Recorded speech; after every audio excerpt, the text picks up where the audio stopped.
everyone. I'm Alicia. I'm a product manager here at Cockroach Labs, and I'm thrilled to have the opportunity to talk to you all about the new cross-cluster replication tools we've been building into CockroachDB to help you achieve more with Cockroach. But before I get into these tools, let's start out by level setting ourselves and reminding ourselves of what CockroachDB can already help you achieve today. So today, we know that CockroachDB enables resilient, fully consistent clusters. You'll see here that I have a diagram up of a multi-region cluster running on CockroachDB. This cluster is running across the US, and it has nodes spread across 3 different regions in the US. We know that today with CockroachDB, this cluster can take critical distributed application traffic, and this cluster can achieve zero downtime region resiliency. So for example, if we lose US West, the cluster can continue running with the other 2 regions with no data loss or no downtime. And we know how powerful those capabilities are. And today we know that CockroachDB supports those capabilities through our native consensus-based Raft replication within a cluster. Raft is powerful because Raft is what enables us to achieve full data consistency across nodes, zones, and regions within a cluster. And again, we also know that Raft is what allows us to achieve zero data loss or zero downtime during any sort of failure within a cluster. So we know how powerful Raft is on its own today. But what if you have other requirements? We often see with customers, and as Chris just asked all of you, some customers are limited to only 2 data centers or regions, and this could be due to existing hardware limitations or application logic that's already been pre-configured to 2 data centers. And maybe you don't have the time to add a third, or maybe you don't want to add a third at this moment. And despite that, maybe you still want to be able to survive a region or a data center failure with only 2 regions or data centers. Or on top of that, maybe you're being held to stringent application or business requirements which require you to achieve low single region write latency. We know that today with our Raft consensus within a cluster, in a multi-region cluster, we might have to achieve consensus across all of those regions, which may bring up the write latency. And maybe with your certain application requirements, you need your write latency to be at the single region level. Or maybe beyond hardware limitations, application requirements, you're just curious to learn more about how you can migrate your data between CockroachDB clusters without having that data leave the CockroachDB ecosystem. Or finally, maybe you're looking to achieve more flexibility with new deployment topologies on Cockroach and explore what new application use cases you can bring to CockroachDB. And so today, I'm really excited to be able to talk to you all about the new cross-cluster replication tools that we've been building into CockroachDB. When we run these tools on top of our existing powerful Raft replication, we can help you meet these requirements, achieve new custom capabilities, and more.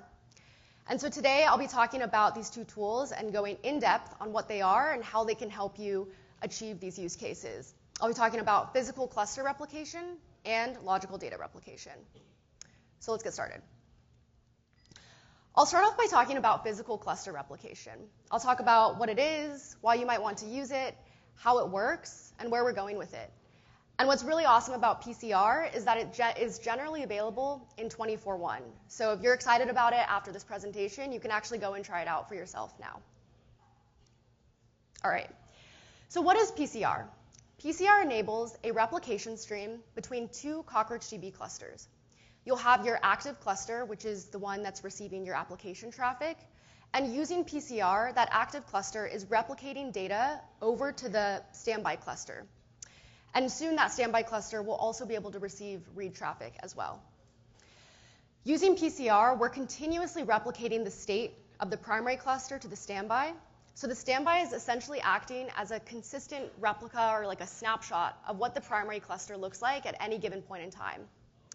And this is really powerful because it essentially means that you can use PCR to create an active-passive system with CockroachDB. And so let's talk about why you might want to be using an active-passive system or why you might want to use PCR. Firstly, an active-passive system is important because it helps as a disaster recovery tool. Using PCR, you can survive a region or a cloud outage with very low RPO and RTO. So we might consider deploying your primary cluster in GCP and your standby cluster in AWS. if GCP goes down, you can use PCR to fail over to AWS, bring that standby cluster up, redirect your application traffic, and do this all with very low data loss and low downtime. And that makes PCR a really compelling disaster recovery tool. Now, on top of being used as a disaster recovery tool, you can also achieve workload isolation with PCR. So today, and I'm sure many of you operators might be familiar, you might be using the same CockroachDB cluster to not only serve your critical application traffic, but you might also be running analytics queries or ad hoc support queries. And during peak hours, this might mean that these different workloads are competing for resources on the same cluster. And with PCR, you're actually able to offload some of these non-critical business workloads to your standby cluster and make sure that you're thinking about how you're distributing your hardware and your resources as efficiently as possible. And finally, one of the other powerful use cases of PCR is around data migration. So maybe you have an application cluster, but you want to quickly be able to seed some clusters for a dev use case or for a testing environment. PCR allows you to do that because you're able to do PCR, bring the standby cluster online, and then operate that standby cluster as its own independent cluster and do whatever you want with it. And this is how PCR can be really powerful as a data migration tool and enables you to migrate your data without having that data ever really leave Cockroach. All right, so now that I've talked about why you might want to use PCR, let's get into how PCR actually works and how PCR can enable these types of use cases.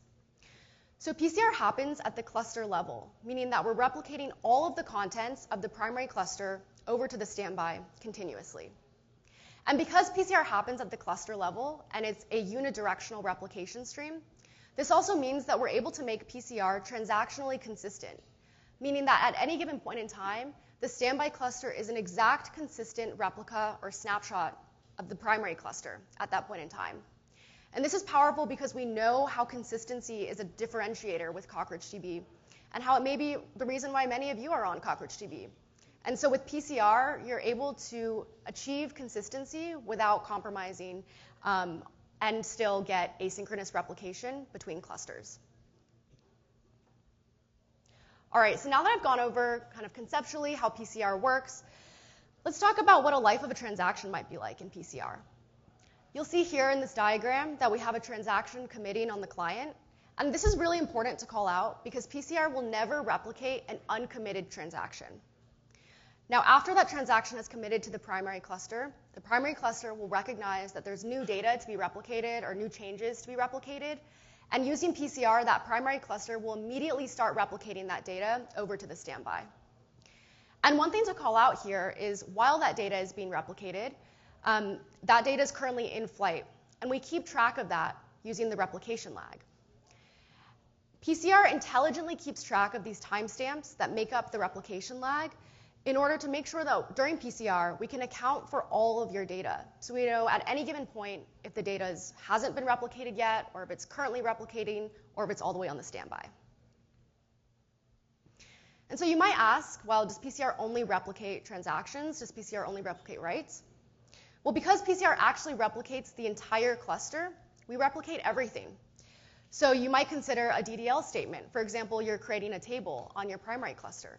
PCR will go and replicate that change over to the standby for you. Something else you might be curious about is how PCR replicates schema changes. We know how painful it is to replicate schema changes in any type of asynchronous replication. And PCR actually handles all of that for you. On top of it all, you'll see that I've also added some cluster settings to the diagram. This is important to call out because PCR is at the cluster level, if you make any changes to the user roles or privileges or grants, we'll again replicate that all over for you without any sort of additional manual effort or operator intervention. And so this makes PCR a really powerful, hands-off, cluster-level replication tool.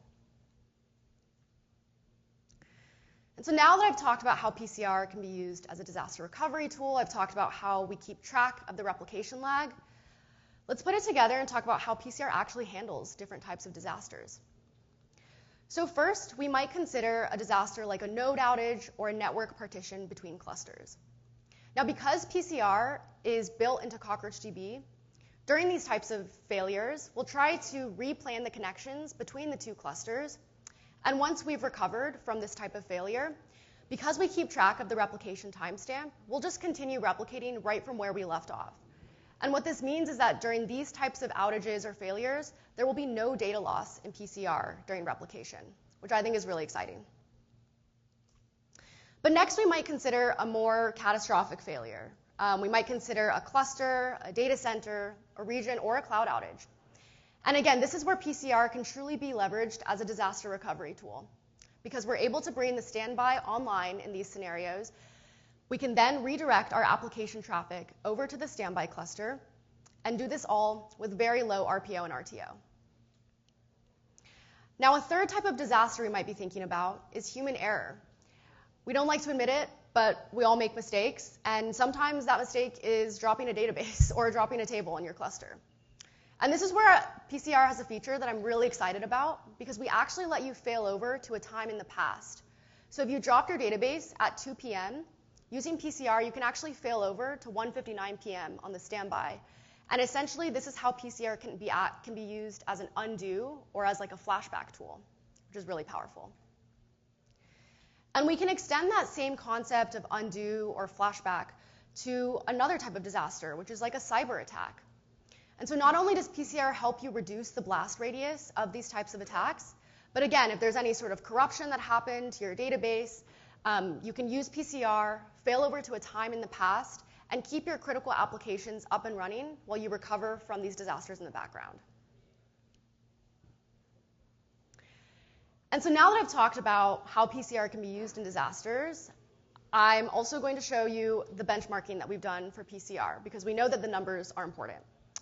With PCR, we've been able to show that RPO is roughly 30 seconds, meaning that at any given point in time, the standby cluster is roughly 30 seconds behind the primary cluster. We've also done benchmarking around our RTO, so our downtime. And this is essentially defined as the time that it takes to cut over and bring that standby cluster online. And we've done that benchmarking and found that RTO is roughly in the order of minutes with PCR. And again, with these numbers, this shows how PCR is a really powerful disaster recovery tool, among all the other use cases that I also described. All right, so if any of that excited you, let's talk about the timelines and how you can get access to all of this. So as I said, PCR is actually generally available, and we GA'd it earlier this year. Later this fall, we'll be adding the capability to select and read from the standby cluster, and we'll also be bringing PCR to Cockroach Cloud. So if you're a cloud customer and you want to take advantage of PCR, you can do so this fall. And so I'm really excited about all of the work that we've done in PCR.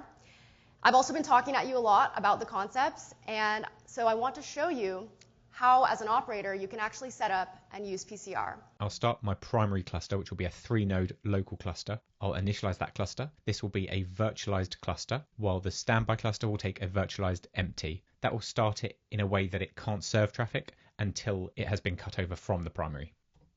I'll start the standby cluster. I'll initialize the cluster as virtualized empty, and I'll start a load balancer. It will point traffic to 9001 or 9004, so essentially either primary or secondary, and it will serve on port 9000. Realistically, you're going to want to have a load balancer which points to each respective cluster load balancer. I'll initially point it to the primary cluster, and I'll start a workload.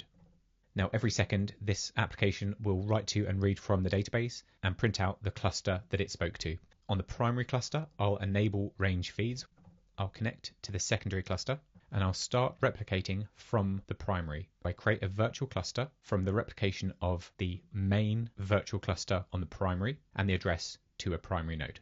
Now I'll simulate an outage. This will simulate the primary cluster becoming unavailable. We'll start to see errors here. The application is no longer able to talk to the database. At this point, I'll start the cutover to the secondary. So I'll complete replication to latest. That tells the cluster that we're about to start cutover. And with this command, I allow the standby cluster to start serving traffic. Now I can switch the load balancer over to the standby, and we'll notice down here that the errors will go away.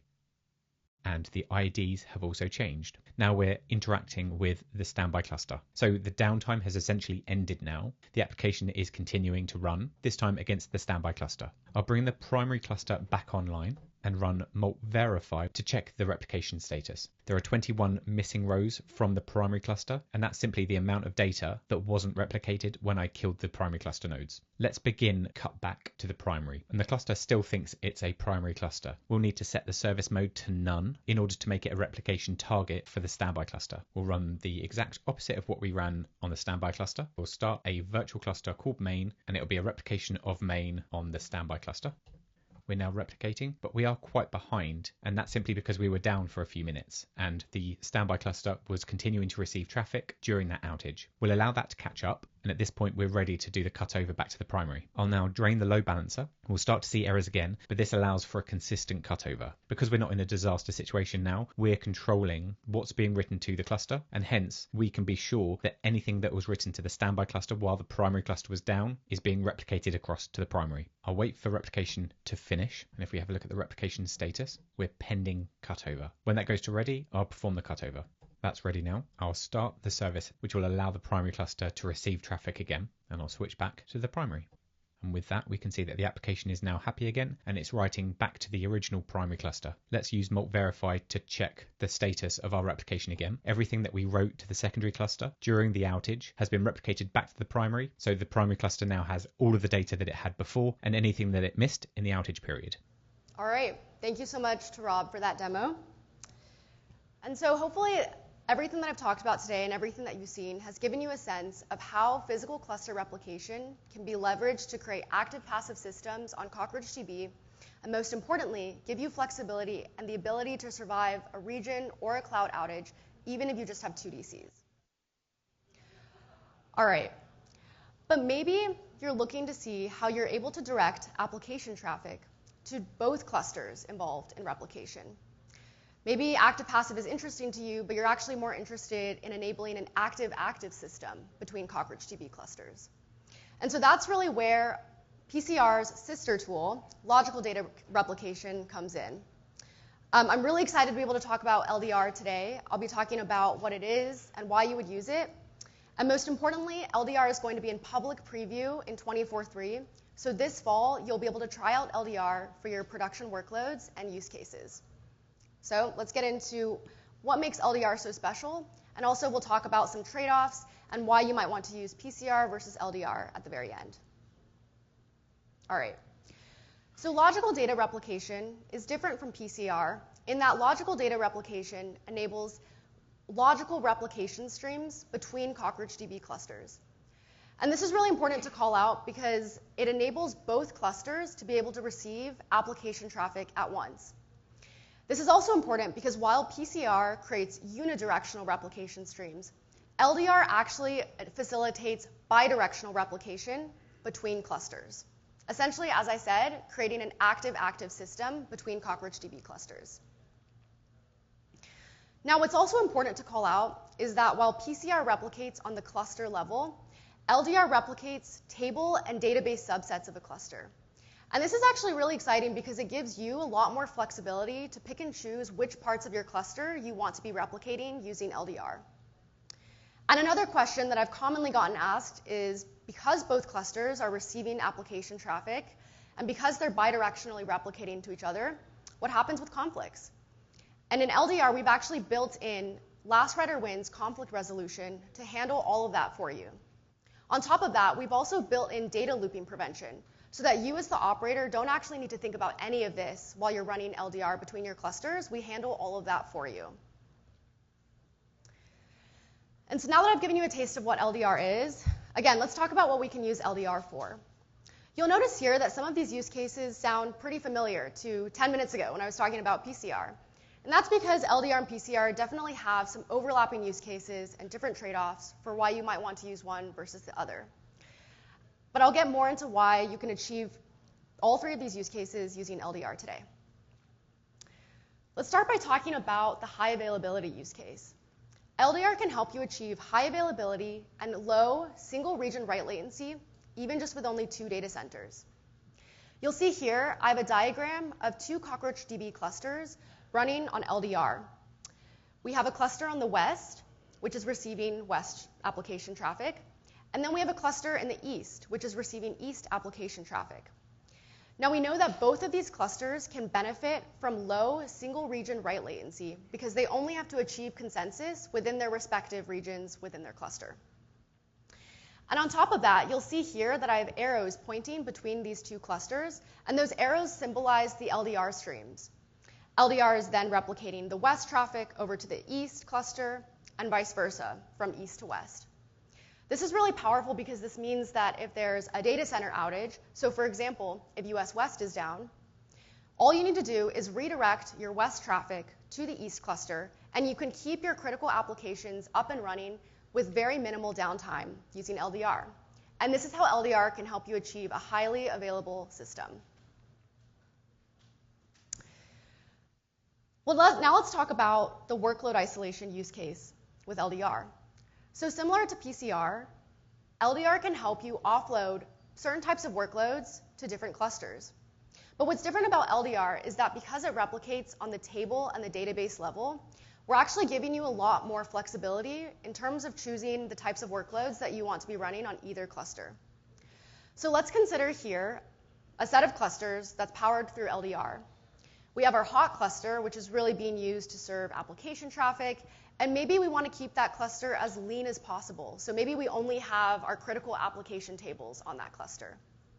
Now using LDR, we're replicating those tables over into a cold cluster. And maybe this cold cluster not only has this application table, but it might also be serving other use cases, like other support tables or running other sort of like ancillary business functions. And on top of that, we might be running backup and CDC jobs off of this cold cluster as well. And so the flexibility that LDR gives really allows you to achieve your desired workload isolation with Cockroach. And last but not least, one of the final use cases that I wanted to talk about today is how LDR can help you unlock new deployment topologies with CockroachDB. One popular topology we've heard about is a hub and spoke topology, where you might have one hub cluster that's receiving all of your critical application traffic, and then using LDR, you might want to replicate subsets of that cluster out to read-only spoke clusters. Or you might be interested in achieving the opposite, more of like a fan-in topology, where you have your spoke clusters that are receiving your application traffic, and using LDR, they're all replicating into one cluster that's used as a data sink or as a data store. And maybe, again, we're running backups and CDC jobs off of that data store cluster. Or finally, you might be interested in creating a fully connected system of clusters where every cluster is benefiting from low single region write latency, but you're able to, again, create a highly available system with CockroachDB. All right. So all of these use cases are really exciting, and we're really excited to be able to get LDR into your hands so that you can try it out for your use cases and workloads. So looking at the timeline of things, as I said, LDR is going to be in public preview this fall. And as we look ahead toward next year, we're really excited to be able to make LDR generally available. And on top of making it GA, we'll also be adding true differentiators to LDR, which make it easier to use and operate. So for example, we'll be adding ergonomics around schema change replication. And we'll be bringing LDR to Cockroach Cloud, just like with PCR. So if you're a Cockroach Cloud customer, you'll be able to leverage LDR as well. All right. So similar to PCR, I'm not just going to talk the talk, I'm also going to walk the walk. And so I'm going to, once again, hand the baton over to Rob, and he'll give you a demo of LDR actually working and being used in a 2DC type scenario.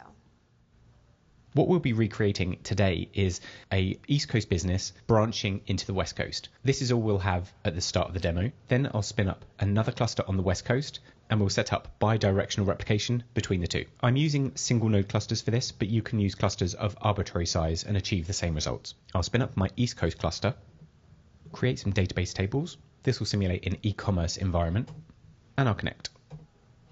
We have a member table, a product table, and a purchase table. Let's simulate day one of our business. This simulates 100 shoppers browsing for products and purchasing them. Let's have a look at the number of purchases that have gone through so far. That's the business up and running on the East Coast. Now let's assume we're 1 year into our business and we want to set up operations on the West Coast. I'll do that by spinning up another single node cluster. Again, it could be arbitrary in size, and this will be on the West Coast. I'll create the same database tables again, and I'll connect to the cluster. Note that nothing is being replicated at the moment, so a call to select count star from purchase won't return any rows. Now I'll set up unidirectional replication to replicate data from the East Coast to the West Coast. First, I need to add a column to each of the tables I want to replicate.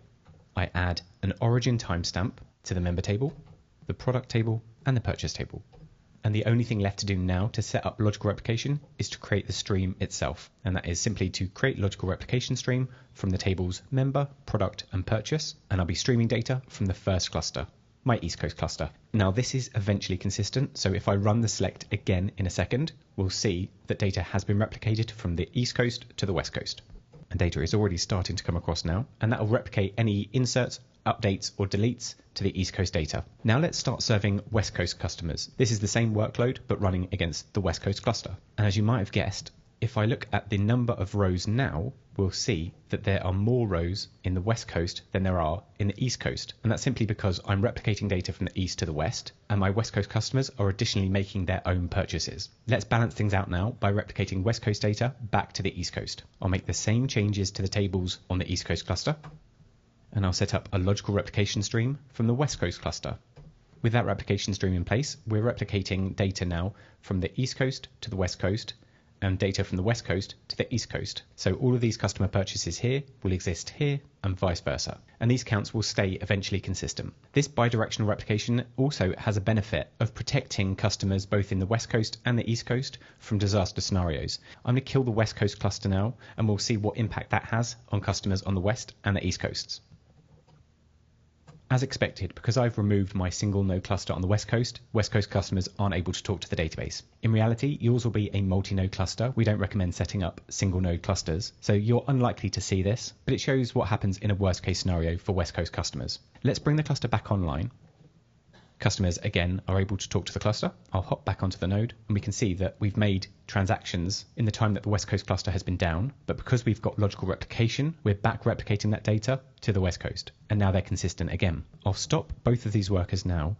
And once replication has settled, we'll see that they have exactly the same amount of data. The two clusters are consistent with one another. All right. Hopefully that demo excited you and just gave you a taste of what LDR can help accomplish. And so with all that being said, I hope that today I've been able to give you a sense of cross-cluster replication in CockroachDB. You'll see that we have these two tools. They have some overlapping use cases, and they have some similarities and differences. We know that PCR can help you achieve unidirectional replication between clusters, while LDR can help you achieve bidirectional replication. We know that PCR replicates the entire cluster, so it's happening at the cluster level, while LDR replicates table and database subsets of a cluster. But despite those differences, both of these tools can be used to achieve resiliency, in particular if you only have 2 data centers. Both of these tools can help you survive cluster control plane outages. Both of these tools can help you with data migration or help you create more flexible deployment topologies on CockroachDB. And finally, something that you might have noticed throughout these 2 demos is that we've been really thoughtful about the operator experience of these 2 tools. Both of these tools are started by SQL statements in the database. Both of these tools are actually integrated with our jobs infrastructure, which make them really easy to operate and monitor. And finally, both of these tools are integrated into CockroachDB's admission control, so we can protect our foreground workloads and really be running this replication for you truly in the background, hopefully without you even having to think about it. All right. With that, I hope that I've given you a lot to chew on. I'm really excited about the state of cross-cluster replication in CockroachDB. I'm really excited about what we're building. I'm really looking forward to 2025. And so if you're just as excited as I am, feel free to go check out the docs on the website or come up to me at any point in today to ask further questions. I'm really excited about these tools and excited to figure out how we can make them work for you. With that, thank you so much for your time. I hope you enjoy the rest of your Roach Fest.